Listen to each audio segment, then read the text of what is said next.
vamos dar o início. Eu começo dando um bem-vindo a todos vocês. Esse é o segundo evento que a gente está fazendo, desses encontros, né, que a gente deu o nome de Encontros Promec. Então, são debates, conversas que estão sendo promovidos pelo Programa de Pós-Graduação de Engenharia Mecânica da URGS. Meu nome é Fernando Pereira, eu sou o coordenador do programa.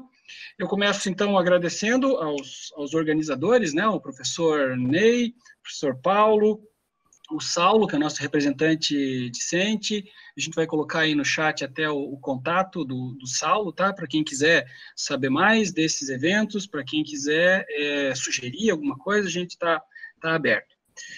Aproveito já para anunciar que a gente vai ter 2 eventos que já estão marcados, tá? Daqui a 15 dias, em 10 de setembro, nós vamos ter aqui conosco o Dr. Marcos Bianchi. Ele trabalha no Laboratório Nacional de Energias Renováveis, nos Estados Unidos. O Bianchi já foi professor do Departamento de Engenharia Mecânica aqui da URGS. Ele foi embora do Brasil e foi para os Estados Unidos, trabalhou em empresas, trabalhou em institutos de pesquisa, e vai dar uma palestra aí sobre essa experiência dele como pesquisador no Brasil e nos Estados Unidos. Em setembro também a gente vai ter um curso de revisão bibliográfica e ferramentas para revisão bibliográfica. Mais informações desse curso a gente vai colocar no Instagram e na página do Promec. A gente vai colocar aí os links para o Instagram e página do Promec no chat também. Joia, na noite de hoje a gente vai tratar de um assunto que é muito caro para todos nós, né? Um assunto que é da interação entre empresas e universidade. Um assunto importante para a universidade, um assunto importante para o país. A gente vive numa época em que o conhecimento vale cada vez mais e a competitividade das empresas e, em última instância, a competitividade do país todo está baseada em grande parte na nossa capacidade de desenvolvimento tecnológico e inovação. E nesse aspecto, as empresas e as universidades têm uma complementariedade que é muito interessante. As empresas, com todo o seu expertise não só, mas sobretudo em desenvolvimento de produto e em produção e toda a cadeia que vem depois, a universidade com a sua vocação para pesquisa científica e tecnológica. Então, uma pergunta é como a gente extrai o máximo, né, dessa complementariedade. Quais são aí as oportunidades que talvez a gente ainda não está enxergando, quais são as barreiras que a gente ainda não resolveu. Então, vamos ter a oportunidade de conversar essa noite com 2 empresas que são parceiras já aqui da URGS e do nosso Departamento de Engenharia Mecânica, que é a Steel e a Fras-le. Então, eu agradeço às empresas.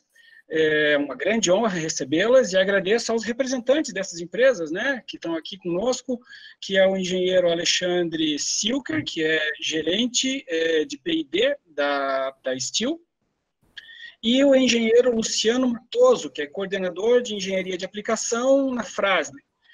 O Luciano foi nosso aluno aqui, né, de mestrado e doutorado aqui no Promec.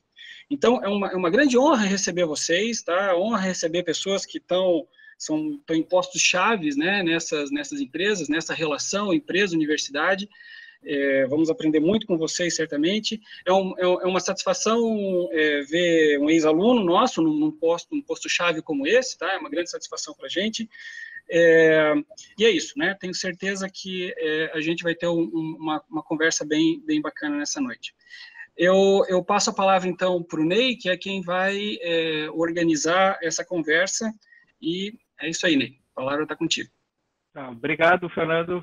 Gostaria de agradecer, então, também ao Alexandre e ao Luciano por terem aceito participar desse evento, que é bastante importante para o programa de pós-graduação.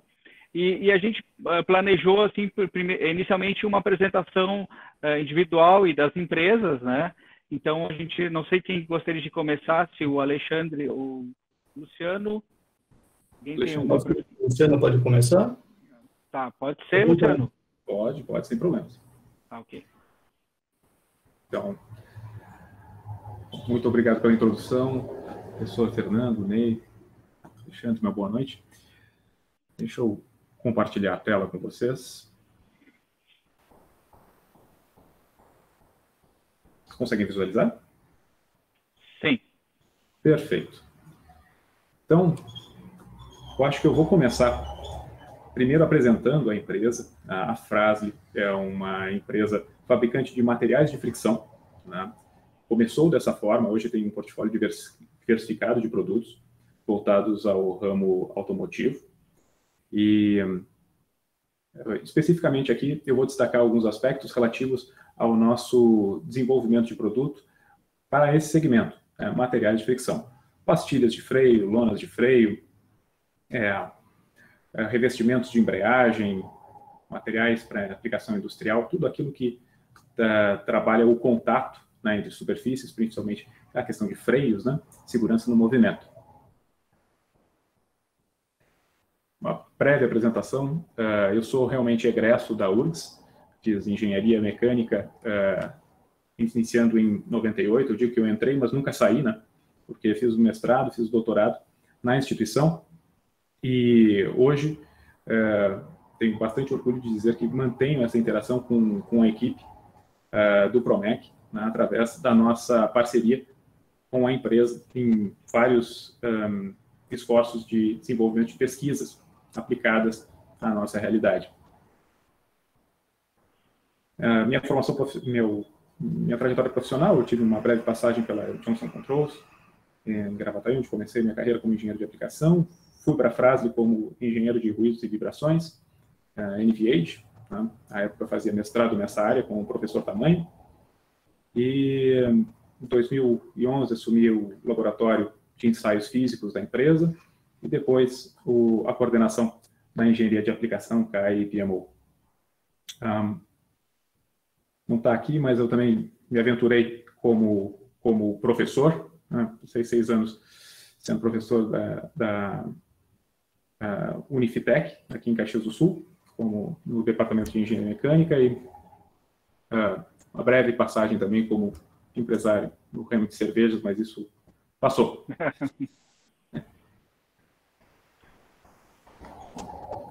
Bom, falar um pouquinho da trajetória da Fras-le, né? A Fras-le é uma empresa brasileira, né, nascida em Caxias do Sul, e começou exclusivamente como materiais de fricção, né? Passou grande parte da sua história nesse segmento, né? E aos poucos veio se internacionalizando. Teve esse processo de expansão interna no Brasil nos anos 80, 90, né, com a aquisição da Lonaflex, que é uma marca hoje da Fras-le. Era uma empresa que atuava ou produzia seus materiais de fricção na região de São Paulo, né? Pelos anos 2000 até os 2010, houve uma internacionalização com a estruturação de uma planta produtiva na China, a consolidação de uma planta produtiva nos Estados Unidos, escritórios comerciais no mundo, né, principalmente na Europa, como forma de atuar em mercados que ou tinham um viés muito grande de competitividade, no caso da China, ou eles são os principais setores de desenvolvimento, né, de sistemas de freios, como os Estados Unidos ou a Europa. E no final da década dos anos 2000, ali em 2012, na verdade, inicia um processo de diversificação do portfólio de produtos da Fras-le, né, onde a Fras-le adquire a Controil e passa a ter, então, a parte de atuação do sistema de freio através de cilindros, né, e polímeros também, fabricando polímeros não só para sistemas de freio, mas também para dutos de ar, mangueiras, um portfólio um pouco mais diversificado. Mais próximo da gente, agora no final dos anos de 2010, a Fras-le intensificou o processo de diversificação, adquiriu algumas plantas que deram competitividade no cenário da América Latina, como a Armetal, a Fanacif, Farloc, que são empresas produtoras de materiais de fricção ou distribuidoras de produtos correlatos do ramo automotivo, né, para o segmento de reposição. E, mais recentemente, a Fras-le formou joint ventures com a Jurid, no Brasil. Então, a marca Jurid hoje é uma marca brasileira, é uma marca Fras-le, né, Jurid do Brasil, aqui no Brasil. e uma empresa também na Índia, né, de forma a atuar nesse mercado, que é um mercado muito voltado ao fornecimento interno. Então, para vender na Índia, você realmente tem que produzir na Índia. E é um mercado muito grande. Interessante também. Recentemente adquiriu também a Fremax, fabricante de discos de freio, né? E esse ano consolidou, há pouco tempo atrás, a aquisição da marca Nakata no Brasil, né? Então, um portfólio agora sim bastante diversificado em termos de produtos que vão de amortecedores, buchas, suspensão, discos de freio. Então, portfólio bastante completo para a linha de segmento, do segmento automotivo. Um pouquinho dos números da empresa, enfim, para dar uma dimensão para vocês, a gente teve um faturamento líquido aí na ordem de 1,4 bi no ano passado. Temos no mundo mais de 4 mil funcionários, diversas fábricas espalhadas no Brasil, Estados Unidos, China, Índia, Argentina e Uruguai. Algumas JVs, somos líderes de mercado em vários segmentos onde atuamos. No Brasil, para veículos comerciais, nós temos aproximadamente 95% do mercado original, montadora, de lonas de freio. Somos líderes de mercado no mercado norte-americano, tanto no segmento montadora, né, quanto no segmento de reposição, o aftermarket.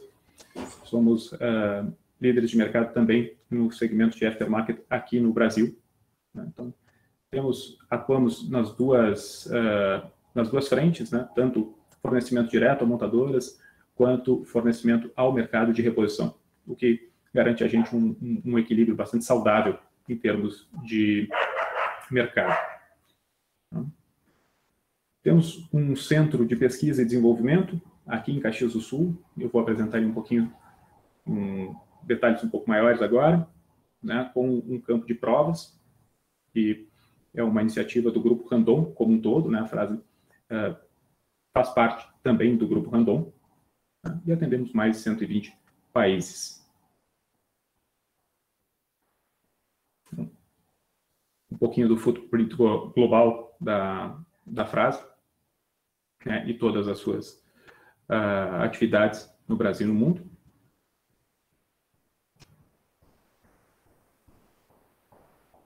E aqui sim, né, o nosso centro de pesquisa e desenvolvimento. Bom, a Fras-le é uma empresa nacional, né, então toda a tecnologia que nós colocamos nos nossos produtos, ela é desenvolvida aqui mesmo. Para isso, nós precisamos ter uma estrutura voltada a esse processo de desenvolvimento de produto, né? Não só a estrutura, mas como pessoas capacitadas a fazê-lo. Então, como o nosso produto é um produto de transformação química, fundamentalmente, tá?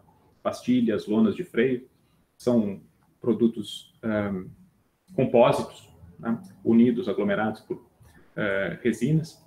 Então, nós temos uma estrutura completa, um laboratório químico para fazer todo o processo de análise de matérias-primas, desenvolvimento dessas matérias-primas, que podem ser sintéticas, podem ser naturais.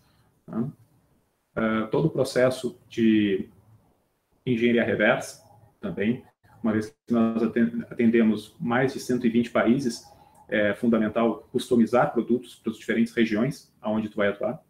E, para isso, é importante conhecer os produtos que estão atuando nesses diferentes mercados, que têm bons resultados nesses mercados, né? E entender quais são as soluções que estão sendo aplicadas, como forma de prontamente fornecer uma solução adequada ao mercado, né? Conhecer os competidores é muito importante. De modo a facilitar o nosso processo de desenvolvimento, agilizá-lo, né? Nós temos uma estrutura de prototipagem, um laboratório piloto, que nos permite a agilidade no processo de geração de amostras que vão ser posteriormente testados no nosso laboratório físico. O laboratório físico é onde nós conseguimos utilizar sistemas de freios reais, né, para avaliar o desempenho do nosso produto. O nosso material de fricção, ele precisa desenvolver um coeficiente de atrito estável em diferentes condições de operação. Essas condições de operação, elas variam de acordo com o sistema de freio em que tu aplica os sistemas, o material de fricção, né? Ou em função das configurações dos diferentes veículos, né? De modo a gente não precisar fazer uso, né, intensivo de testes veiculares, temos equipamentos, né, dinamômetros inerciais capazes de simular essas condições operacionais. Temos 14 dinamômetros inerciais no nosso site de desenvolvimento, voltados não somente a um segmento específico. Nós temos para veículos comerciais, veículos leves, revestimentos de embreagem, testando desde motos, né, freios para motos até freios para trens, nesse mesmo laboratório. Uma parte bastante importante do nosso desenvolvimento é a análise estrutural e a análise de ruídos e vibrações do sistema de freio. Poucos sistemas de freio, poucos sistemas, né, automotivos são tão suscetíveis ao fenômeno de ruído quanto ao sistema de freio, uma vez que vibrações autoexcitadas, né, promovidas ali pelo contato entre as partes rotor, né, e o material de fricção, geram uma dissipação de energia muito grande, né, e isso facilmente excita os componentes do sistema de freio, de modo que eles possam gerar ruídos, né? Então, nós temos um processo desenvolvido já para análise preditiva da propensão a ruído de determinados sistemas de freios, com a utilização de alguns tipos de materiais de fricção. Então, com isso, nós podemos endereçar proativamente a solução a eventuais problemas, né, que possam vir a acontecer na aplicação. E, como tudo isso precisa ser provado ainda em veículo, né, nós temos um campo de provas aí completo, né, o Centro de Tecnologia Randon, que conta com diversas pistas, né, não só para avaliação de sistemas de freio, mas para uma avaliação completa de sistemas automotivos, da linha de veículos de passageiros, veículos comerciais, pistas off-road, pistas especiais, rampas. Teremos logo mais uma pista de baixo atrito à disposição para teste de sistemas ABS e sistemas de controle de estabilidade, além de um laboratório para ensaios mecânicos, né, com grande capacidade, né, ensaios de durabilidade de eixos, por exemplo, podem ser realizados nesse laboratório. Falando um pouco da nossa interação com a universidade, a Frasve, desde a metade dos anos 2000, mantém uma parceria que desde lá é ininterrupta, no sentido de desenvolver pesquisas, né, voltadas a desenvolver competências do nosso time, né, de engenheiros, pesquisas aplicadas na solução de problemas específicos ou de geração de conhecimento fundamental para a construção dos nossos produtos. Então, nesse processo, nós temos muito orgulho de poder ter participado do início do laboratório de tribologia na URGS, né?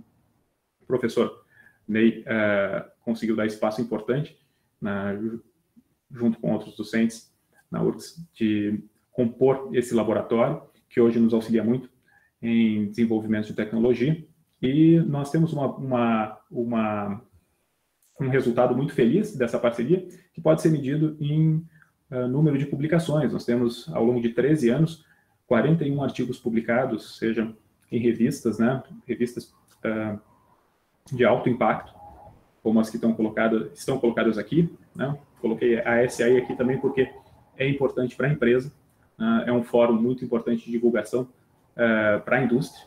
Então, nós conseguimos gerar bastante conteúdo, né, ao longo desse tempo e dividir isso com o mundo acadêmico.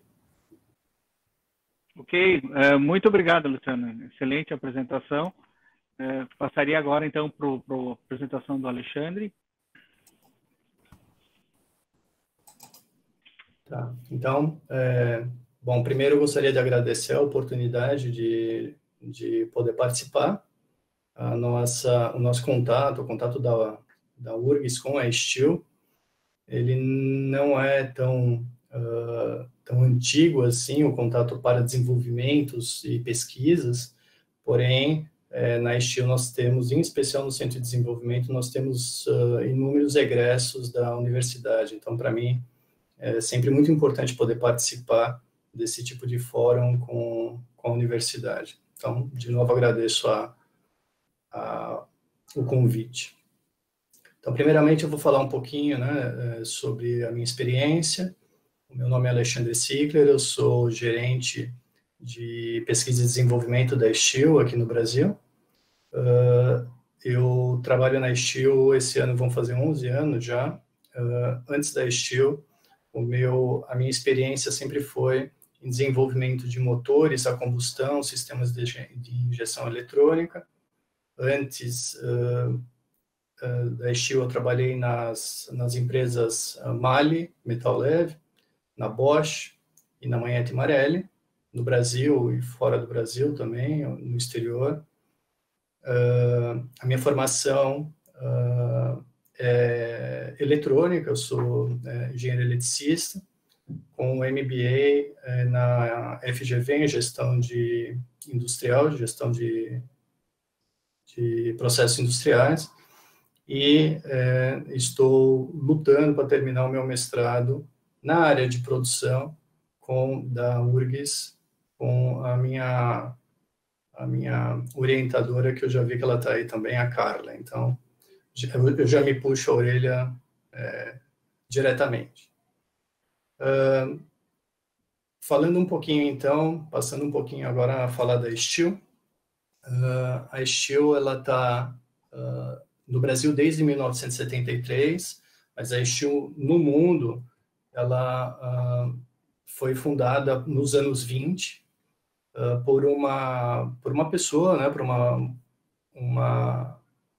um visionário, na verdade, que chamava Andreas Steel, e a partir da utilização de novas tecnologias, no caso, o Andreas Steel acabou desenvolvendo uma primeira máquina para cortar automaticamente árvores, o que era na Europa naquele momento, feito manualmente, foi uma grande revolução. E a Steel utilizou, então, esse uso da tecnologia para gerar valor para a sociedade, para as empresas, como a sua principal força motriz. Depois, o portfólio foi crescendo, eu vou mostrar para vocês bastante também, e hoje a gente pode dizer que a Steel está presente em mais de 160 países. A Steel trabalha num sistema de revendedores, né, tipo concessionários. Então, são mais de 53 mil concessionários no mundo todo e em todos os continentes. Fábrica, efetivamente, né? Primeiro fábrica, a Steel ela tem várias fábricas, na verdade, na Alemanha, uma nos Estados Unidos. No Brasil, nós temos agora, bem recentemente, a empresa aqui em São Leopoldo, e temos também um centro de distribuição em Jundiaí, em São Paulo. Temos uma fábrica na Suíça, outra na Áustria, outra na China e, por fim, nas Filipinas. Em faturamento mundial, a Steel faturou perto de 4 bilhões de euros em 2019. Mas o mais interessante, o que nos traz aqui, é realmente falar um pouquinho da Steel do Brasil. Então, eu vou começar falando um pouco da Steel do Brasil e depois eu vou falar um pouco do nosso centro de desenvolvimento. O que vocês veem nessa foto aérea aqui é realmente a localização, uma localização da Steel em São Leopoldo. Nós trabalhamos basicamente, a Steel tem basicamente 2.500 funcionários. Nessa área, é uma área bastante grande, com mais de 270 mil metros quadrados, e possui, embora não se trabalhe com o mercado automotivo, a Steel é a empresa que efetivamente vai entregar o seu produto final para o cliente final. Então, todas as certificações relacionadas à segurança interna, à segurança dos usuários e à qualidade, elas também são cumpridas, são bastante importantes para nós. O que eu não posso citar números, mas aqui é uma evolução real do faturamento da Steel do Brasil, desde 2012, mas é muito interessante mostrar esse aumento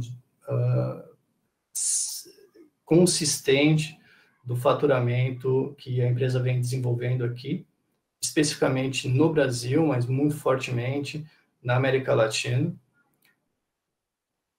Assim como falou o colega da Fras-le, onde a gente precisa também diversificar os mercados onde a gente atua, a empresa do Brasil ela tem por volta de 50% das suas vendas aqui no mercado nacional de motores, de produtos montados aqui na fábrica de São Leopoldo e, como o portfólio é bastante grande, outros produtos são montados naquelas outros locais de produção que eu citei para vocês. Então, aqui no Brasil se vende por volta de 50% dos produtos, o total de vendas é 50% dos produtos locais e 50% dos produtos importados. É legal também citar que a Steel já tem alguns anos, participa da Great Place to Work, né? E aqui no Rio Grande do Sul, seguidamente, ela está sendo avaliada pelos funcionários como uma boa empresa para se trabalhar. Ela é efetivamente uma boa empresa para se trabalhar. E o nosso ponto principal, que é a inovação, ela é o carro-chefe da empresa. Então, eu citei no início essa inovação tecnológica criada pelo Andreas Steel, de onde, basicamente, se saiu da necessidade manual de serrar uma árvore para que você pudesse cortá-la de forma manual, aumentando bastante a eficiência e aumentando também muito a produtividade, né? Desde então, esse produto foi o primeiro produto da Steel, e desde então a Steel se concentra no que a gente chama de mercado de grama, floresta e jardim. Adicionalmente, a gente pode citar agora também o mercado de construção civil, mas muito fortemente se concentra na grama, floresta e jardim. Então, aqui a gente tem os mais variados produtos, desde das motosserras, né, passando por roçadeiras para grama, sopradores de folha, cortadores de cerca-viva e pulverizadores, né? Agora, a gente está vendendo muito pulverizadores para ajudar também no combate da Covid-19. Como eu falei, a Steel trabalha no sistema de concessionárias e aqui no Brasil, só no Brasil, a gente tem por volta de 4.000 pontos de vendas. E esses pontos de vendas, eles podem estar localizados dentro de shopping centers ou ser uma loja uma loja pequena colocada na nossa vizinhança, mas o principal foco da Steel é que os pontos de venda eles sejam empresas, na sua grande maioria, familiares, assim como a Steel até hoje é familiar. Então, é muito comum, eu participo de ações do nosso marketing com os nossos clientes, é muito comum dentro daquela empresa, daquela concessionária, a gente ter um ambiente familiar muito forte e que é voltado justamente a se ter as pessoas da família trabalhando juntas lá.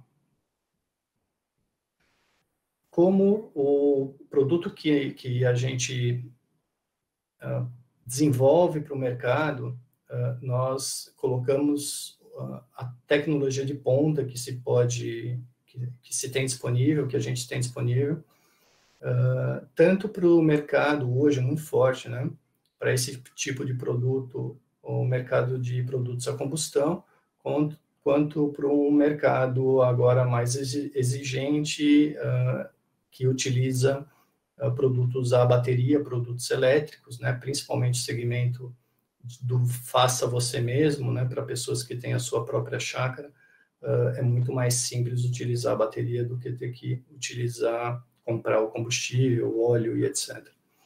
Porém, para que a gente mantenha a qualidade da assistência técnica de todos esses produtos vendidos, a Steel, então, tem no Brasil hoje 6 centros de qualificação, onde são treinados todas aquelas 3.000 ou quase 4.000 concessionárias, quase que numa base anual. E uma dos treinamentos é esse MBA para gestores das lojas, né? Então, na verdade, é uma capacitação não só técnica para o nosso produto, mas também a gente deve ajudar as pessoas a desenvolver o seu negócio, que vai ser bom para nós e para elas também. Então, que é realmente um ganha-ganha. Em relação à sustentabilidade, a Steel, ela promove ela tem vários projetos em relação à proteção do meio ambiente, a proteção da natureza, e no Brasil isso é muito forte, em especial, como, por exemplo, esse projeto do Instituto Floresta Tropical, onde há mais de 20 anos a gente trabalha junto no reflorestamento de áreas e na manutenção de área nativa. Tá? Nós temos desde 2018, se eu não me engano, um prédio específico aqui na região, no site da Steel, em São Leopoldo, onde nós temos um centro de desenvolvimento, né? Lá, nós temos hoje por volta de 60 pessoas que trabalham exclusivamente no desenvolvimento de novos produtos. Quando eu digo desenvolvimento, tanto desenvolvimento, modelamento, desenvolvimento da peça, os testes variados e a certificação, no nosso caso, temos certificação também de produto via Inmetro, quando necessário, ou quando a gente exporta esse produto para outras localidades também. Majoritariamente, a gente trabalha com engenheiros e técnicos, mas a gente tem outras bases acadêmicas também dentro do centro, mas onde a gente vem se desenvolvendo muito forte nesses últimos anos é exatamente na área de pesquisa de base, e é onde tem a ver com a nossa conversa de hoje. Então, desenvolvimento de produto e pesquisa e desenvolvimento aplicado, isso faz a indústria há muito tempo, e esse é o DNA de uma área de engenharia dentro das empresas. O que a universidade vem a nos ajudar justamente na pesquisa de base de maior especificidade, maior conhecimento técnico onde a empresa não tem, ou num tempo maior, onde a empresa também, em geral, as engenharias também não têm disponível. Então, gostaria de terminar aqui a minha apresentação, gostaria de passar a palavra de novo ao Ney, então. Obrigado, Alexandre, ótima apresentação. Então, já acabou respondendo um pouco, mas a gente tinha se proposto, então, para ter uma questão de abertura, que seria com relação a... Nós estamos tratando de duas instituições, né? A empresa, que tem os seus objetivos, né? Produzir serviços, riquezas, e a universidade, que tem a função de desenvolver conhecimento e formação de pessoas, né? Então, a pergunta quais as necessidades que a empresa tem para a gente poder fazer essa interação com a universidade? Então, na realidade, tem que ter interesse de ambas as partes para que as coisas aconteçam, né? Tem que ter objetivos comuns. Quais seriam as necessidades da empresa e quais as dificuldades que existem para que isso realmente aconteça de uma forma bastante plena? Eu vou pedir para o colega Luciano, então, dessa vez eu vou começar, aí eu passo a palavra para você. Por favor. Eu vejo da seguinte forma, em especial, eu vou falar especificamente da experiência que a gente tem tido com a Estil, entre a Estil e a própria universidade, a URGS nesse caso, mas a gente tem contatos e desenvolvimento com outras universidades também. Até pela nossa localização, a URGS ela é hoje a nossa principal fonte de busca por conhecimento. Então, inicialmente, a gente está buscando conhecimento não só na área de produção ou na área mecânica, na engenharia mecânica, mas em geral, inclusive agora recentemente na área química, a gente vem buscando suporte de conhecimento que nós não temos para novos produtos dentro da universidade. Então, hoje, a gente trabalha com a URGS, a gente trabalha também trabalhou já com a USP, com a FURG, com a Unicinos e com a UFLA, que é a universidade em Minas Gerais, né? Respondendo especificamente a tua pergunta, eu vejo o seguinte, o contato da universidade, da empresa com a universidade, ele vai se dar por duas razões. A primeira razão é a necessidade de mercado ou a necessidade de capacidade adicional, capacidade realmente manpower adicional. E aí a gente pode dividir em manpower por si só, desenvolvimento de tecnologia, ou um conhecimento específico que aí os colegas nas universidades têm. Também é levado em consideração localização geográfica para isso.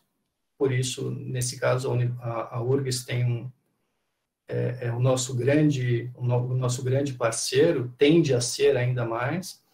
E o que eu vejo no mercado hoje, em especial no desenvolvimento de novos produtos, como o nosso portfólio, no caso específico da Estil, o portfólio de produto ele está crescendo de forma até exponencial, passando por uma transformação digital extremamente rápida, na qual a base da empresa no passado, que foi o grande carro-chefe da empresa, que é a alta durabilidade, a mecânica de precisão, motores a combustão com altíssima performance, né? Embora pequenos, com alta performance para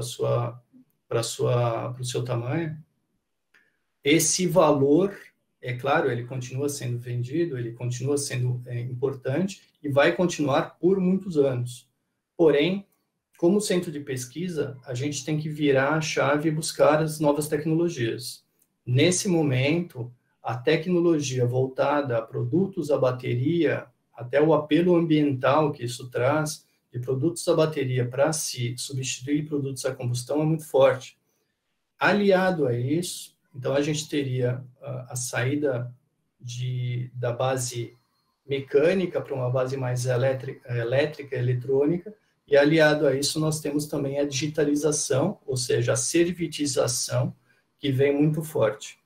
A universidade, nesse momento, para nós, especificamente para esses desafios que a gente tem, ela vem nos ajudando, de uma maneira ou de outra, muito forte no desenvolvimento da tecnologia para se manter ainda o conhecimento que a gente tem do motor a combustão a um prazo maior, né, um tempo maior, com maior eficiência, com menor custo, com menor peso. E aí nós temos trabalhos com a URGS, com a engenharia de produção, e em conjunto com o Embrapi, que é uma das razões, um dos fomentos e uma das razões fundamentais para que essa parceria aconteça. E o segundo ponto é em relação à digitalização e à ciência de dados, onde também professores da área de estatística e matemática da URGS nos dão suporte, nos deram suporte, nos dão suporte para a iniciação dos nossos engenheiros nessa tecnologia.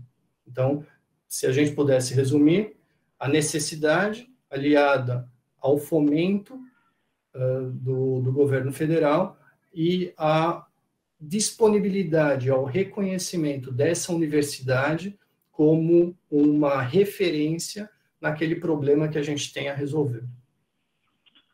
Perfeito. Obrigado, Alexandre. Passar a palavra para o Luciano. Bom, de certo modo, é complementar aquilo que o Alexandre colocou agora. Eu enxergo, né, e a frase tem atuado desta forma, que nós temos duas grandes oportunidades de interação com os institutos de ciência e tecnologia, né, com as universidades. Seja no aprofundamento de conhecimento dentro de um segmento mais core da empresa, onde, devido a uma necessidade de mercado, muitas vezes a um novo mercado que você quer prospectar, mas ainda assim, com o produto core, você se depara com uma característica, né, desejada pelo mercado ou uma propriedade de desempenho que você precisa agregar ao seu produto. Tá? E isso faz com que você precise aprender rapidamente sobre características que você não explorou ainda. Né? Seja porque um determinado mercado não, aquela característica de desempenho não é relevante, né? Seja porque houve uma negligência e não se olhou para isso antes. Mas, enfim, quando você precisa desse rápido crescimento de conhecimento, é muito importante, né, nós olharmos para a universidade e encontrarmos os grupos de professores, né, de doutorandos, mestrandos, enfim, que tenham tais conhecimentos que possam interagir rapidamente com a empresa, de modo que essa curva de aprendizagem seja incrementada, né? Nós tenhamos um aprendizado mais rápido. Então, essa interação ela é muito interessante. Nós temos trabalhado de várias formas com esse tipo de approach, né? Uma vez que, por característica, a frase está em expansão pelo mundo, então nos defrontamos com algumas características que são relevantes em determinados mercados, que não tinham relevância no Brasil, por exemplo, e precisamos dar saltos de conhecimento rapidamente. A universidade vem a nos auxiliar nesses momentos, tá? E isso não é algo que seja pontual e estanque. Muitas vezes isso acaba sendo um fluxo contínuo, né, onde o conhecimento ele é desenvolvido, né, e nós damos uma sequência a isso com um programa de mais longo prazo. Né. Nesse processo, nós enxergamos um benefício muito grande na formação de profissionais. Né. Dependendo da maneira como essa interação ela é construída, nós temos oportunidade de inserir pessoas que estão na universidade, sejam bolsistas de mestrado, doutorado, graduandos, dentro do escopo do processo de interação, né, desse projeto de interação, e aos poucos, né, as pessoas vão se familiarizando com a realidade da empresa, se desenvolvendo dentro daquela competência, né, que é necessária naquele momento, e se tornam pessoas-chave, muitas vezes, dentro da indústria. Momento no qual nós podemos captar esses profissionais. Né? Então, a formação de bons profissionais já aptos a atuar na empresa é outro viés muito salutar dessa interação, né? E, inclusive, uma grande fonte de novos talentos. Eu tenho orgulho de poder dizer que algumas das pessoas que estão nos ouvindo agora passaram por esse processo, hoje compõem a empresa, compõem a nossa equipe, né? Nós temos aproximadamente 80 pessoas trabalhando no Centro de Pesquisa e Desenvolvimento da Frase, muitas delas com mestrado, doutorado, e parte desses profissionais são egressos da URGS e tiveram essa oportunidade de ou ser estagiários ou fazerem um processo como bolsistas, né, dentro de alguma atividade em que nós tivemos relação com a universidade. Esse processo não se restringe à URGS, como o Alexandre colocou no caso da Steel, nós também mantemos interação com outras universidades, temos, inclusive pela proximidade, né, uma interação bastante grande com a Universidade de Caxias do Sul, que é um centro de excelência em polímeros também. Então, nós fazemos uso dessa facilidade, né, dessa proximidade, para interagir bastante também com essa universidade. Nesse caso, nós temos um viés, inclusive, diferente do que nós temos nesse primeiro caso, né, onde nós exploramos fronteiras para observar a possibilidade de evoluirmos novos produtos, né, fazer os POCs, que hoje são bastante comentados.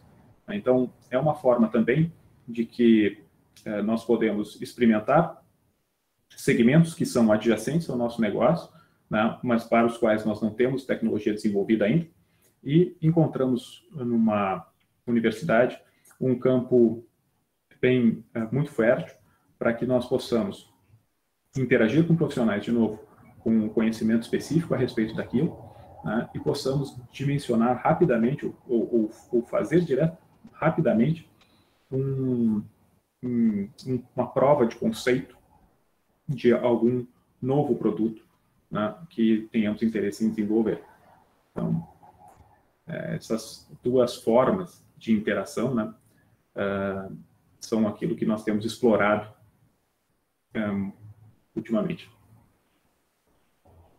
Perfeito, Luciano, muito bom. Eu acho que da nossa parte a gente fica muito satisfeito pelo fato de que a gente está desenvolvendo conhecimento, mas também desenvolvendo as pessoas, que depois elas vão ter alguma função dentro das empresas nessa área de pesquisa e desenvolvimento. Então, a formação da pós-graduação é excelente para isso, né?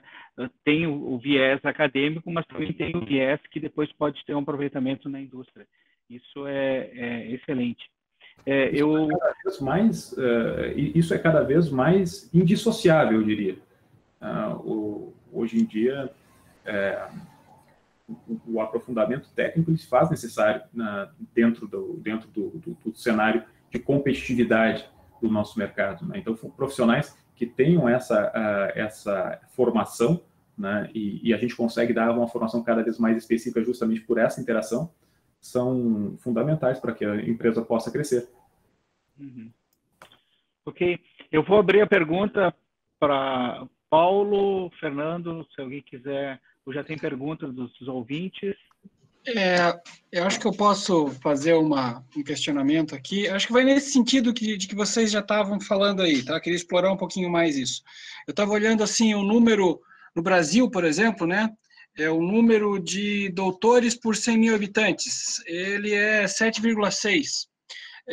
Na Inglaterra é 40, na Alemanha é 35, na Itália, o país mais baixo da Europa, lá, ou desses países desenvolvidos, né, 17,3. E o Brasil tem essa meta de aumentar o número de doutores, né, aumentar a gente qualificada. Ao mesmo tempo, a gente se pergunta, né, mas para onde é que estão indo os doutores, né? Então, nos Estados Unidos, de várias palestras que eu já vi, e é óbvio, né, nesses países todos, esses doutores são formados para servirem à indústria, né? Para que serve um doutor nos Estados Unidos, na Europa? Para servir a indústria. Para isso que ele serve. Uma fração pequena volta para a universidade, vai ser pesquisador, vai ser professor, mas o grande massa vai servir à indústria, né? Como é que vocês estão enxergando esse cenário, né? Quer dizer, há uns anos atrás, ou muitos anos atrás, mesmo o mestrado era visto com certa ressalva dentro da indústria. Depois mudou, né? As pessoas gostaram e que querem mestre. Agora, no doutor, né? Como é que vocês veem isso, né? Alexandre, Luciano, a receptividade da empresa para essas pessoas que têm uma qualificação bem elevada, né? Posso começar, Luciano? Acho que... Por favor, Alexandre. Eu vou responder, então. Acho que é a pergunta bem importante, bem interessante, realmente. Eu vejo da seguinte forma, eu acho que se teve, em algumas empresas, se tem ainda, sim, uma certa restrição ideológica de que doutores são demasiadamente acadêmicos, e que, por causa disso, deveriam não teriam o perfil da indústria. Aliado a isso, e eu vou voltar a esse ponto, aliado a isso eu vejo no passado recente até, que a gente teve uma explosão de MBAs, né? Todos, pelo menos quem estava em cargos de gestão, quase que foi empurrado a fazer MBAs para que se tivesse uma visão mais holística do negócio, né? Um overview. Eu participei desses MBAs também, tenho que dizer, porém, hoje eu vejo que a mentalidade dentro das empresas mudou, e mudou fortemente, não só em relação aos pós-graduandos de mestrado e doutorado, não só por recebê-los, porque se terminou com essa visão de acadêmicos, mas porque se viu o valor que essas pessoas têm. Tanto os mestrandos quanto os doutorandos, ou assim que eles se formam, hoje eu vejo um mercado cada vez mais fértil para eles nas empresas e nos centros de desenvolvimento, com certeza. Um exemplo disso é que no nosso grupo, na nossa área pesquisa e desenvolvimento, nós temos agora muitas pessoas fazendo mestrado, a grande maioria delas, inclusive, na própria universidade, na URGS, e um doutor, ele se formou, inclusive, na Alemanha, porém, essa necessidade da gente fomentar as pessoas a continuar estudando, trabalhando, se necessário, mas também estudando, é a grande diferença do que a gente tinha no passado. E o mestrando e doutorando, ele vai se especializar em áreas específicas que a empresa tem a necessidade de ter profissionais desenvolvidos, não só e profundamente desenvolvidos, né, com conhecimento de causa, não só na superfície. Então, respondendo objetivamente tua pergunta, Fernando, eu acredito que sim, é uma tendência que as empresas absorvam de uma maneira mais acelerada, tanto os doutorandos quanto os mestrandos. Tiano?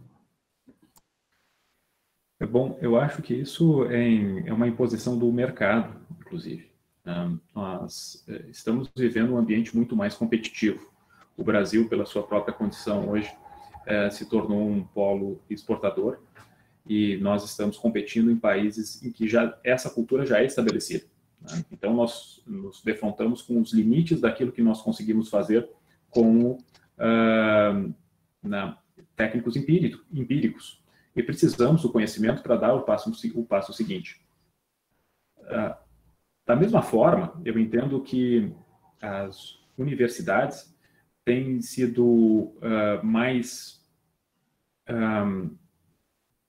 eu diria, mais adaptados-se a essa realidade, no sentido de promover uma formação que já vise essa interação mais aberta com as indústrias, né, focando as suas atividades de pesquisa em problemas da indústria, né, ou problemas que possam ser resolvidos a partir de conhecimentos desenvolvidos nesses núcleos acadêmicos. Então, eu vejo que é um movimento que acontece dos dois lados, né? E deve ser assim realmente. Né? Nós vivemos todos interligados.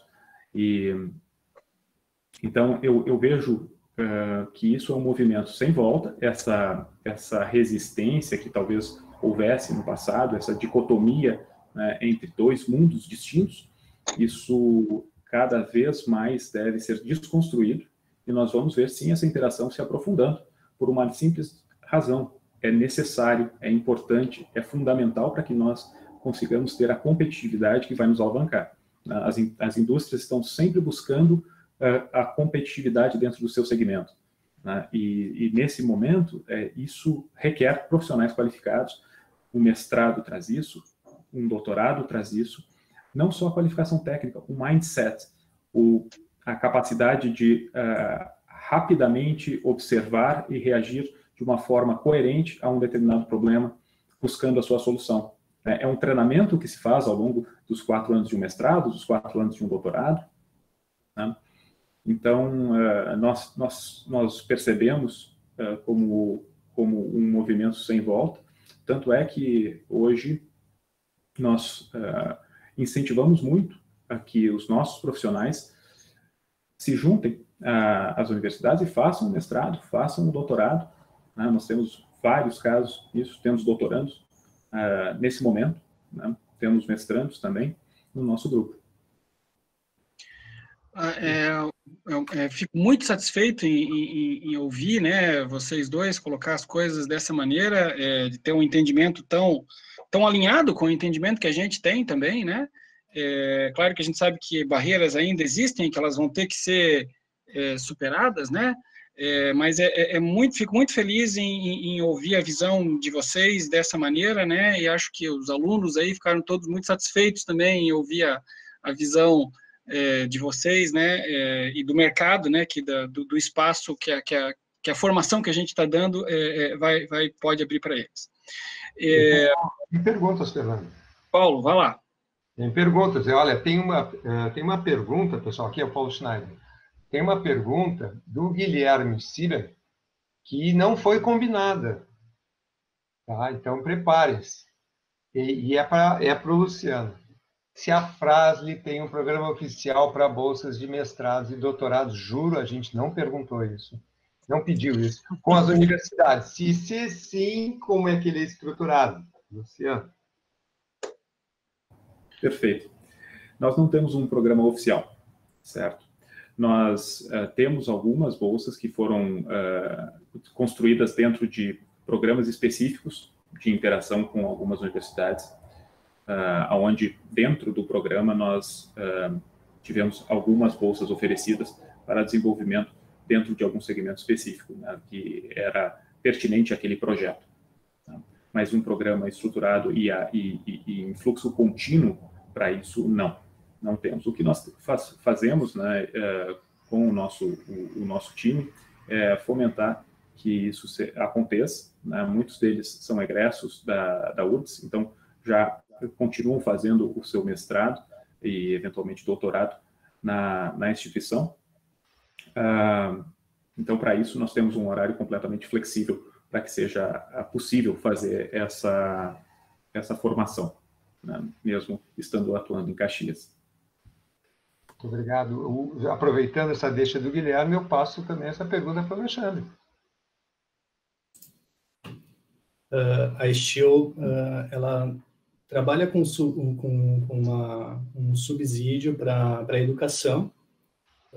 No caso do mestrado profissional, ela ajuda, não existe como disse o Luciano, não tem realmente um fluxo, né, uma quantidade fixa de pessoas que participam do programa, porém, ela deixa muito a critério individual da pessoa se identificar com a necessidade de ter a vontade de fazer o mestrado. E um ponto que colocou o Luciano, eu achei bem interessante, é justamente a flexibilidade, né?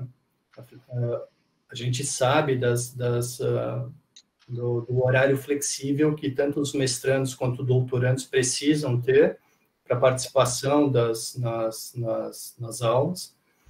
E eu acredito que, até fazendo um link com o que a gente conversou no início do bate-papo, essa flexibilização agora, tanto das aulas online, não sei se estou inferindo, não sei se vamos ter aulas online de mestrado e doutorado, mas de qualquer forma, o home office para os funcionários habilita também que eles possam ter essa flexibilidade, seja de uma participação presencial ou mesmo de uma participação virtual nas aulas. Então, o que eu tenho desejo, na verdade, eu posso falar por um desejo pessoal, eu tenho um desejo pessoal, sim, de fomentar muito o mestrado dentro da instituição, dentro da empresa, e de fomentar o doutorado da mesma forma, porém, uma quantidade, claro, menor, mas muito específica para áreas de conhecimento que a gente precise desenvolver.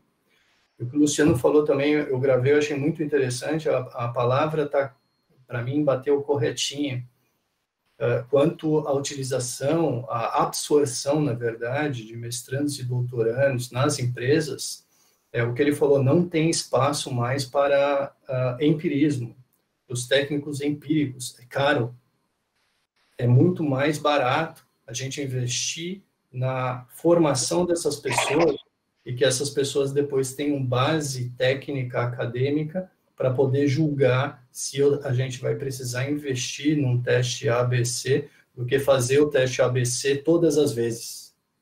Então, eu achei muito, muito legal a colocação.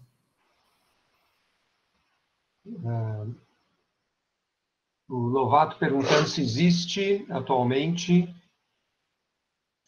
Onde é que está a pergunta, Lovato?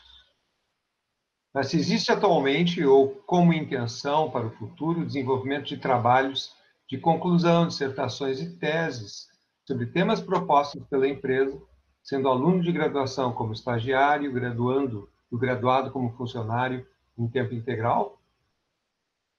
Não sei se ficou clara a pergunta. Eu acredito que sim, se existe para trabalhos de conclusão, imagino na graduação, certo? Imagino que aqui o trabalho de conclusão é para graduação. Se for essa a pergunta, se não for, peço que me corrijam, mas se for essa a pergunta, dentro do programa de estágio da Estil, nós, dentro da área de P&D especificamente, a gente leva muito a sério o projeto que esse estudante vai apresentar. Então, desde a escolha, tanto que nós temos agora o processo de estágio de graduação aberto, nós, em geral, nós absorvemos muito, historicamente a gente absorve os estagiários na área de P&D bastante. Esse ano a gente vai aumentar, quase que duplicar a quantidade de estagiários que a gente tem para engenharia, e o que eu vejo é que o estagiário, ele não, eu tenho muito receio da palavra estagiário, porque às vezes soa até de forma pejorativa. O estudante, ele é praticamente um engenheiro. Então, ele tem que estar apto a fazer o trabalho de engenheiro. E o trabalho de engenheiro é fazer projeto. Fazer projeto não só o seu desenvolvimento, mas o seu planejamento. Por isso, cada estagiário dentro da área de pesquisa e desenvolvimento da Estil, e aqui é um pouco diferente do restante da empresa, cada estagiário tem o seu próprio projeto, ele apresenta o seu próprio desenvolvimento, mesmo que isso tenha um investimento dentro dessa, para se chegar a se ter amostras e etc. Porém, o projeto é dado pelo mentor dele. Então, cada estagiário recebe o seu mentor, que vai, naturalmente, fornecer um projeto dentro das necessidades que a gente tem, e o que a gente verifica durante os 2 anos, basicamente, que eles ficam com a gente, é como ele vai, tanto tecnicamente, se desenvolver, mas também como que ele vai se adaptar à empresa. Dessa mesma forma, o mestrado, tá? Então, se a pergunta fosse em relação ao mestrado, funciona da mesma forma. O que eu imagino que acontece já na Alemanha, isso eu acho um processo muito inteligente e necessário até, mas eu tenho minhas dúvidas se no Brasil até seria possível a gente fazer.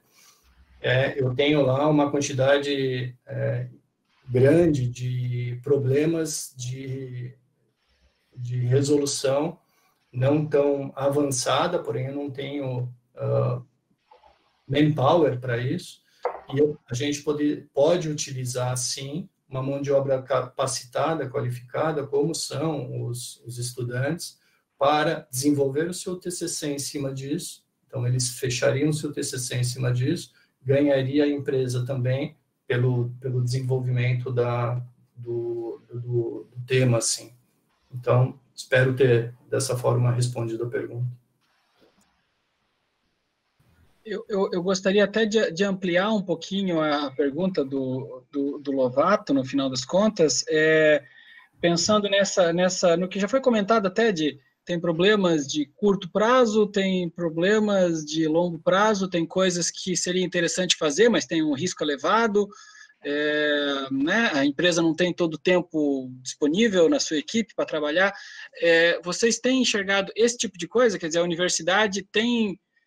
vocês enxergam a universidade como sendo o local que pode absorver um pouco desse risco naquilo que é um desenvolvimento de longo prazo, onde a incerteza é maior, né? Estou pensando num doutorado, estou pensando num mestrado, numa coisa assim, né?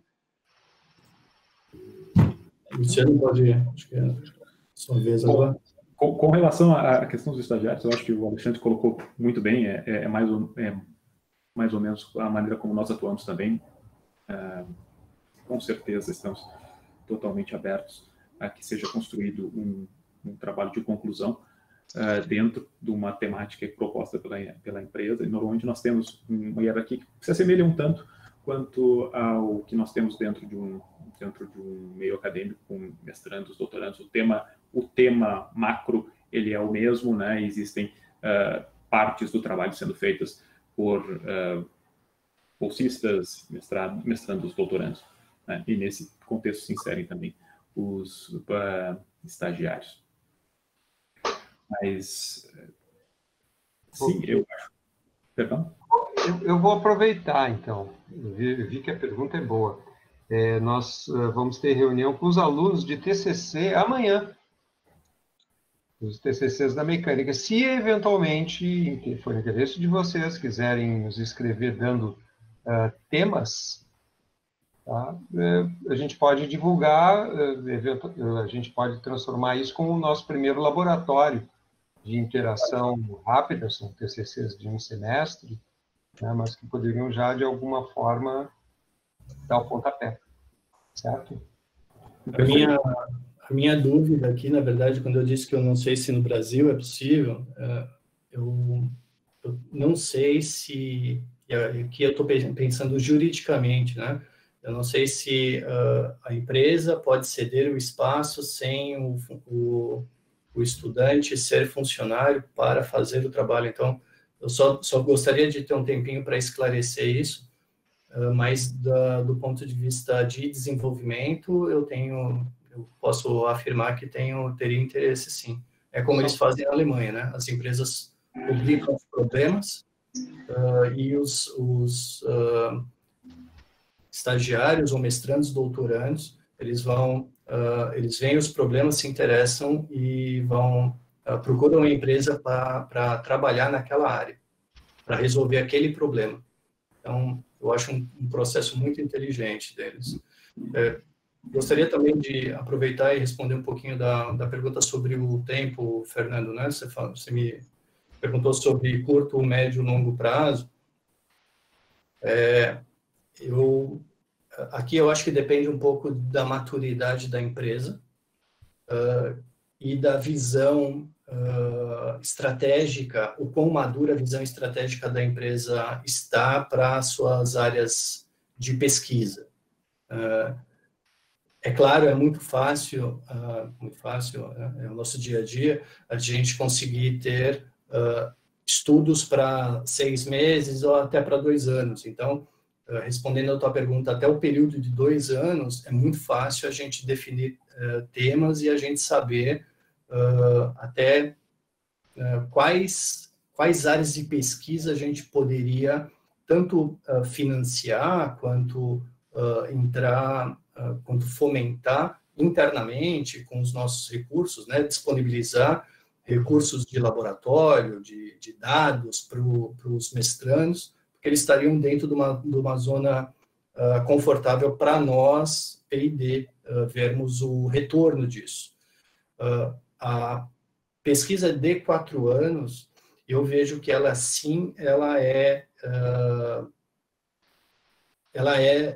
como que eu posso dizer, não necessária, claro que ela é necessária, mas ela é mais difícil da gente manter o foco durante 4 anos naquela linha de pesquisa. Então, quando o Luciano citou sobre as áreas adjacentes da área de pesquisa e desenvolvimento, né, do nosso core business, em 4 anos, por exemplo, eu tenho certeza que eu vou continuar desenvolvendo motores a combustão interna. Então, tudo ligado à metalurgia, ligado ao aumento da eficiência para esse motor, está dentro da minha visão, que eu sei que ainda vai acontecer. Então, claro, um doutorando aqui é muito bem-vindo. Mas eu tenho áreas que mudam muito rápido o foco de atuação, como é a área agora dos produtos elétricos, a bateria, né? O tempo de vida dos produtos está diminuindo no mercado, né? Não a durabilidade, mas o life cycle deles está diminuindo cada vez mais, e muitas vezes os 4 anos eles estão fora do que a gente tem de visão. Essa é só a dificuldade que eu vejo nesse momento para a gente poder contratar mais doutorandos, vamos colocar assim. Então. Perfeito. Eu entendo que entrando, dependendo da maneira em que é inserido esse doutorando, no contexto da pesquisa em que ele vai se inserir, é viável, sim, 4 anos. Né? Eu tive a oportunidade de fazer isso dentro da FRASP, fiz o meu doutorado lá dentro, inserido dentro de uma pesquisa que continua até hoje, no sentido de que vai se expandindo, né? E o tema não se esgota. Hoje, também nós enxergamos que muito desses possíveis novos produtos são praticamente spin-offs, né? Onde nós fazemos uma interação com uma tentativa de elaboração de um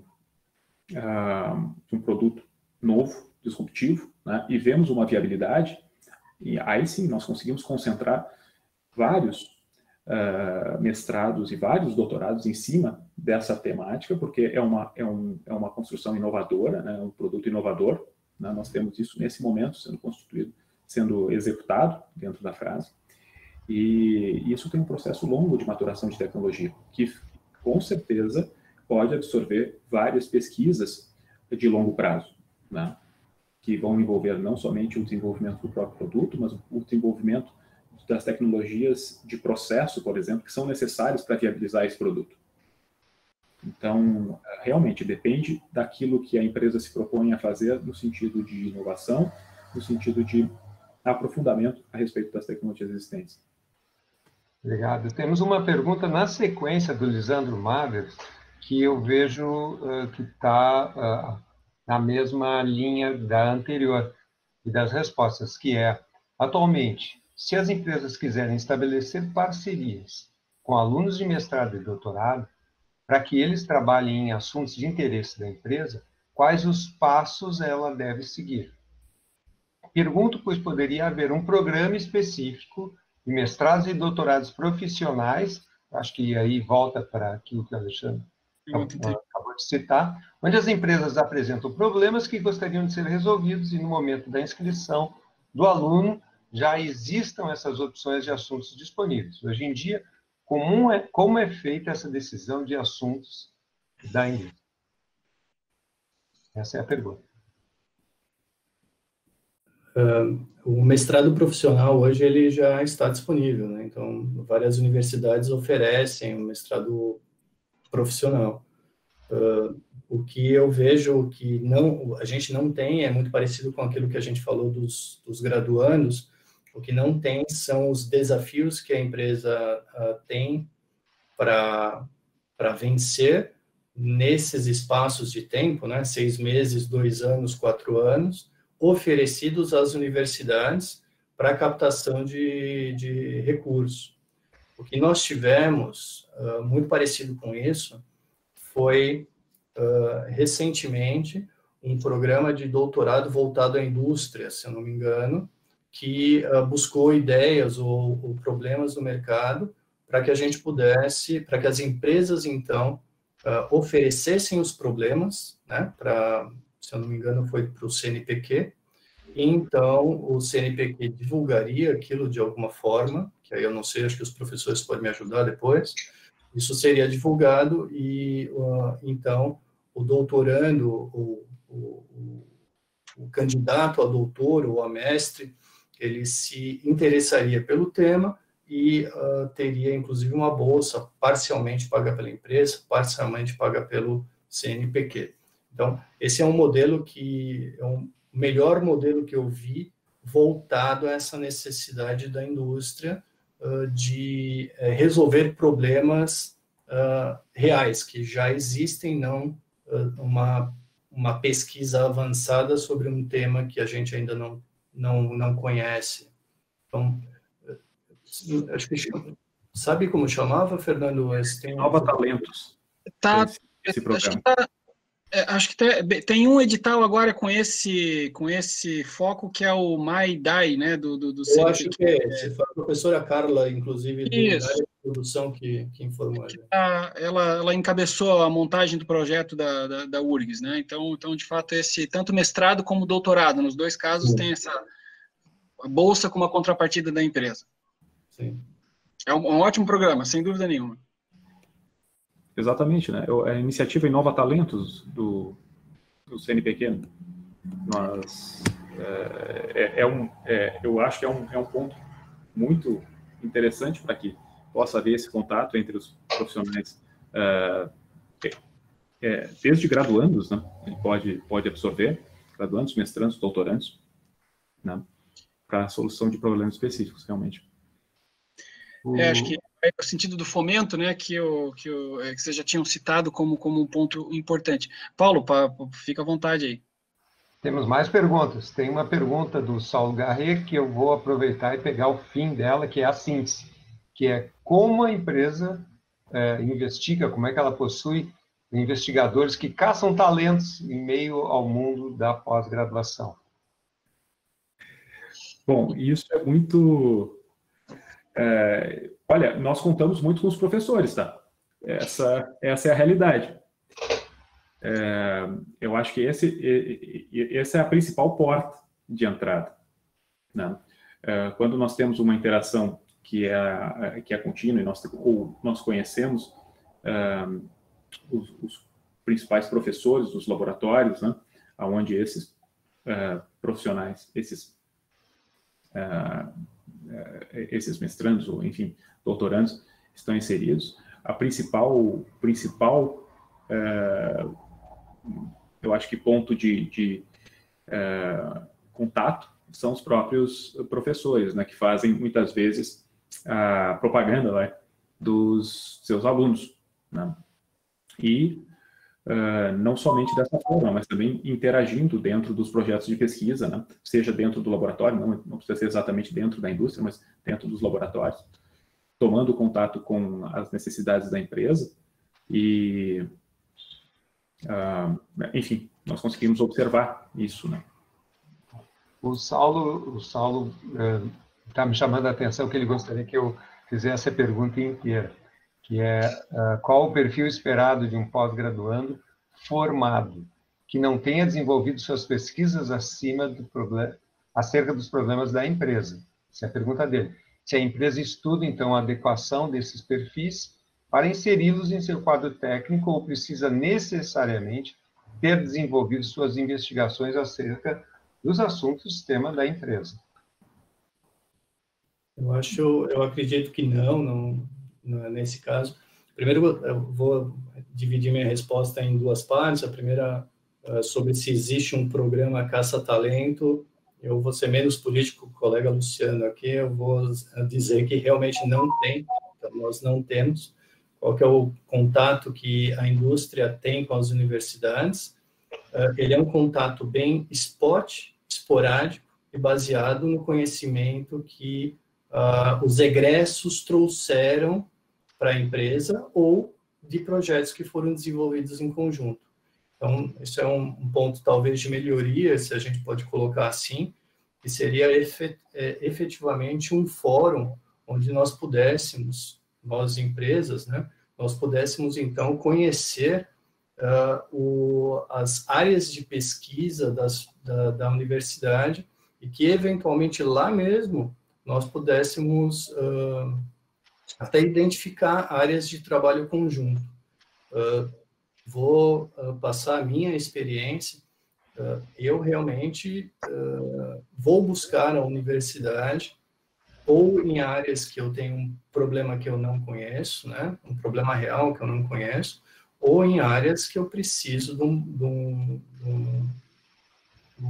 conhecimento a longo prazo, a geração de conhecimento a um prazo muito mais longevo do que a gente tem hoje. Então, essa é a primeira parte da pergunta. Então, realmente, um caça-talento, infelizmente, tenho que dizer, pelo menos do meu conhecimento, não temos. Porém, o conhecimento vem através dos professores, como falou o Luciano, e o que eu vejo é que os professores acabam sendo, na verdade, fazendo a conexão, o elo entre a própria universidade e as indústrias. Então, para a sua própria área de atuação, ele fomenta e utiliza, e como já foi dito, realmente faz o marketing dos seus estudantes, dos seus mestrandos e doutorandos, e a ponto de serem até, muitas vezes, absorvidos pela empresa. Porém, eu vejo que falta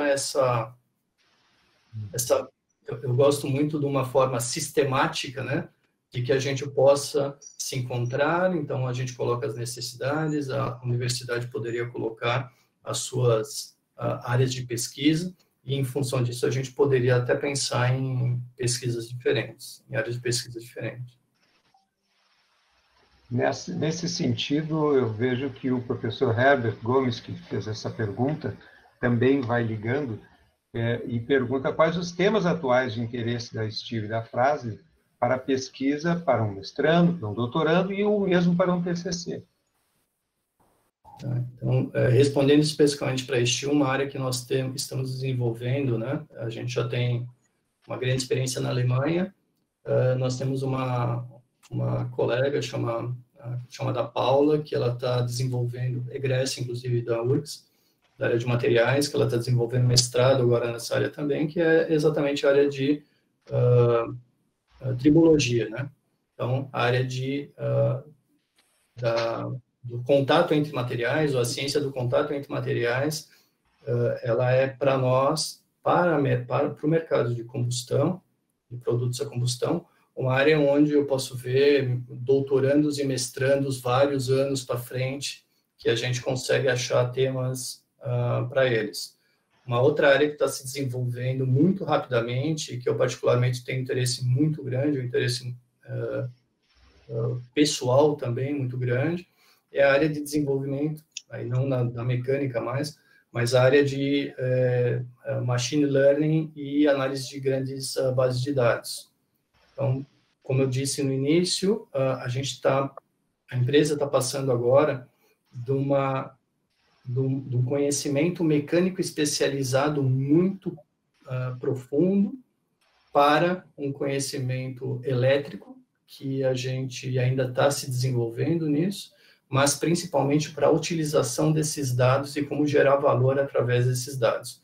Então, eu converso muito com o meu pessoal, principalmente com os gestores das áreas, de que hoje em dia as pessoas que buscam um autodesenvolvimento, né, e esse autodesenvolvimento pode ser através de cursos de mais curta duração, mas principalmente mestrados e doutorados, tem nessa área de data science um universo infindável, que não é aproveitado, ou pode ser aproveitado só na STIL, pode ser aproveitado na grande maioria das empresas, médias e grandes, e não só na área de P&D, mas também nas áreas de marketing, de industrial. A área industrial está absorvendo muito profissional, cientista da computação é agora a nomenclatura, onde eles podem fazer toda a análise praticamente online da evolução das cotas de produto com base nas medições online das máquinas. Então, eu vejo aqui um campo vasto para metalurgia, polímeros e ciência de dados ligados a steel, especificamente. Bom, nós temos alguma coisa em comum em termos daquilo que necessitamos de conhecimento. Então, Alexandre, a área de tribologia é o core da Fras-le, ainda assim é uma área que nós precisamos compreender melhor. Temos uma ampla e vasta gama de condições de contato diferentes, né? Justamente porque o produto é um produto que trabalha nessa condição de contato e tem que suportar condições operacionais que vão de temperaturas negativas até 700 graus, de pressões com uma enorme variação, enfim, velocidades diferentes e um contato estabelecido que deve manter sempre uma constância aí no coeficiente de atrito. Então, tribologia, sim, é sempre uma área que nós estamos interessados, né? E aí a tribologia, o estudo dos diferentes componentes da abrasividade, dos componentes de uma pastilha, de um tambor, de uma lona de freio, de uma fibra, né? Da lubricidade dos diferentes componentes. Se a gente for pensar um pouco mais macro, né? Nós temos uma necessidade de desenvolver conhecimento em simulação numérica de compósitos de fibras curtas. Isso é fundamental. Nós já caminhamos parte desse trajeto. Nós precisamos evoluir mais ainda. Então, é um segmento muito importante, onde você necessita não só fazer a simulação em condições de temperatura e pressão ambiente, mas dentro das condições operacionais, né, imputando fluxos de calor, perda de massa dos componentes, uma vez que nós trabalhamos com componentes orgânicos dentro das diferentes formulações, que, em função da própria temperatura, acabam se degradando, né, ampliando o número de vazios dentro da estrutura. Então, esse é outro ponto. Simulação numérica na área de ruídos e vibrações. Caminhamos também uma boa parte do caminho, né, conseguindo prever alguns dos típicos ruídos de freio que acontecem, mas não todos. Então, existe ainda um caminho a ser desenvolvido. Temos um doutorando, né, no Promec agora, trabalhando esse tema, né, e tem muito mais para fazer, então, com certeza. Tudo aquilo que envolve cerâmicos, polímeros e a combinação dessas duas classes de materiais são temas que também são necessários para que a gente dê os próximos passos em termos de tecnologia no nosso produto. Então, as áreas são bastante variadas. Ok, nós temos uma pergunta do André Marcos. Paulo, talvez vamos fazer essa pergunta e talvez vamos encaminhar para o final, porque estamos em 1h30, mais de 1h30 já de live aí, né? Verdade. Mas eu acho que ela tem um bom perfil para pergunta de encerramento, sim. Que o André Marcos pergunta assim: se a academia demanda que o resultado da dissertação ou tese seja divulgado de forma ampla e aberta, a empresa tem interesse em manter o conhecimento em casa, protegendo os resultados para exploração comercial por meio de patentes. Além disso, a patente ainda não contribui para a pontuação de produção de um pesquisador como um artigo de impacto. Como convergir para uma boa solução para ambos os lados? Propriedade intelectual. Essa é difícil, eu vou deixar para o Luciano primeiro, vou ver como que ele vai. Bom, obviamente a gente tem que observar essa necessidade da indústria, né, de manter o segredo industrial daquilo que foi desenvolvido. Né, justamente isso é que acaba agregando valor e fazendo com que exista a condição de reinvestir em pesquisa. Então, isso é uma característica muito importante. Mas eu entendo também que se isso for estabelecido logo no início da interação, nós temos grandes chances de conseguir atender aos dois mundos. Né? Nossa experiência própria, nós temos 41 artigos publicados em conjunto com a universidade. Né? Somente com a URGS temos muitos outros publicados com outras universidades também. Né? Nem por isso o conhecimento que foi colocado nos artigos, ele entregou o segredo industrial da empresa. Né? Então, existem formas de que isso seja feito de modo a satisfazer as necessidades de ambos os mundos. Né? Existe, né, e nós sabemos, uma necessidade por publicações do meio acadêmico, que é lícita, que é, inclusive, promotora, da qual nós mesmos nos beneficiamos quando procuramos um artigo e vamos atrás desse conhecimento dentro de revistas e congressos, né? Mas existem formas também de proteger o conteúdo que é indispensável ao segredo industrial da empresa. Então, eu acho que são demandas compatíveis. Eu joguei o Luciano na fogueira, né? Então é uma pergunta difícil realmente de responder de forma mais política, mas a resposta real, pelo menos do lado da empresa, da Steel nesse caso, nós somos bastante verticalizados, então nós temos sim bastante restrição com a publicação, tanto do nome Steel, embora existam vários papers que a gente publica, porém a gente é bastante restritivo em relação à publicação conjunta de patentes e até de papers, tá?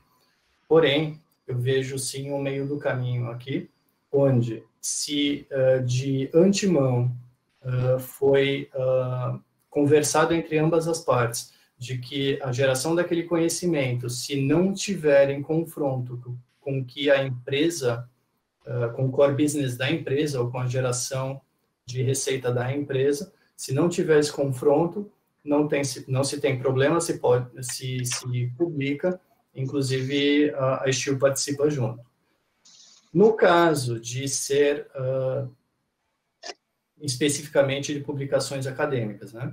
No caso de se ter, muitas vezes até, trabalhos de mestrado e doutorados em áreas específicas onde nós desenvolvemos produto, e esse trabalho, naturalmente, ele precisa ser publicado pelo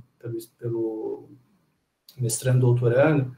Aqui, na maioria das vezes, a gente pede a descaracterização matemática dos valores, né?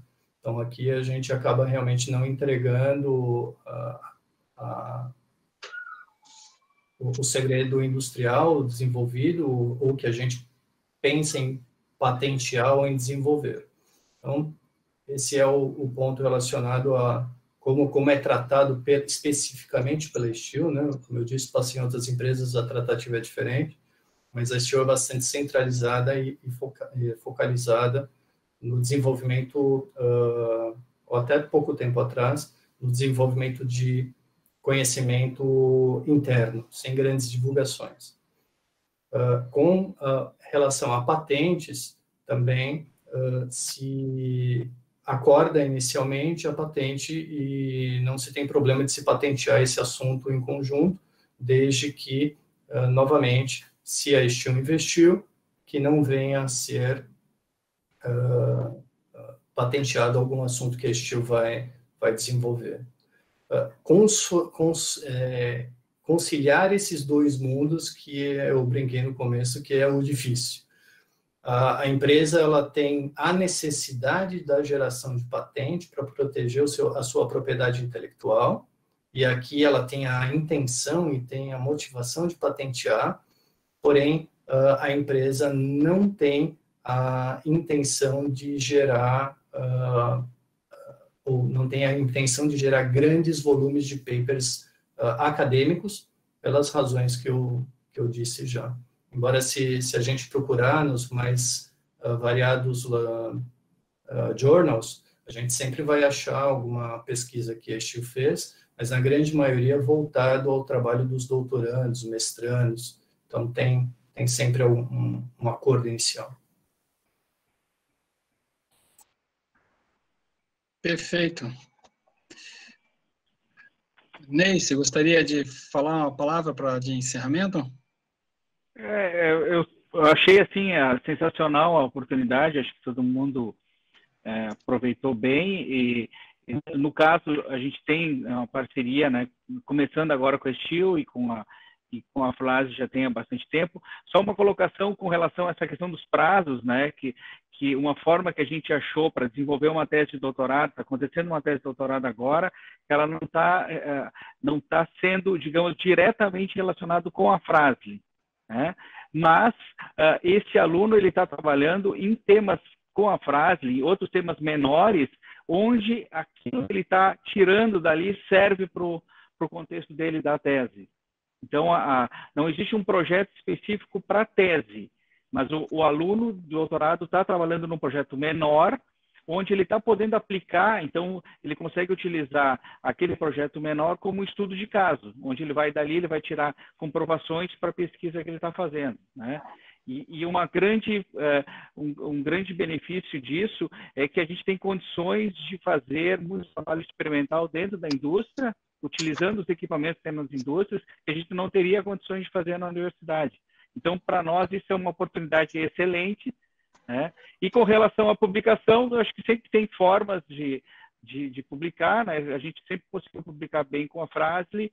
Claro, a gente nunca coloca a formulação de material de fricção, porque também ninguém coloca a formulação, né? Na realidade, a gente faz análise específica sobre algum aspecto da formulação ou alguma coisa relacionada, mas não necessariamente entregando, né, o segredo, que no caso do material de fricção é a formulação do material. Tá? Mas eu me sinto bastante satisfeito e honrado de poder ter participado aqui da organização desse evento, né? E eu gostaria de agradecer bastante ao Alexandre e ao Luciano. Muito obrigado. Eu também gostaria de agradecer, então, em nome do Programa de Pós-Graduação em Engenharia Mecânica da URGS, agradeço imensamente ao Alexandre, ao Luciano. Foi ótimo ouvi-los, acho que a gente abordou vários temas que são muito relevantes e ouvir a opinião de vocês foi muito legal, né? São opiniões muito bem esclarecidas e eu estou de fato, muito satisfeito com a conversa que a gente teve aqui. Gente, eu acho que é isso, né? A gente fica por aqui. Eu agradeço, então, mais uma vez a presença de todos e acho que a gente encerra essa noite com chave de ouro aí. Valeu, gente. Muito obrigado. Boa noite. Boa noite. Obrigado. Boa noite. Obrigado, Fernando. Obrigado, Ney.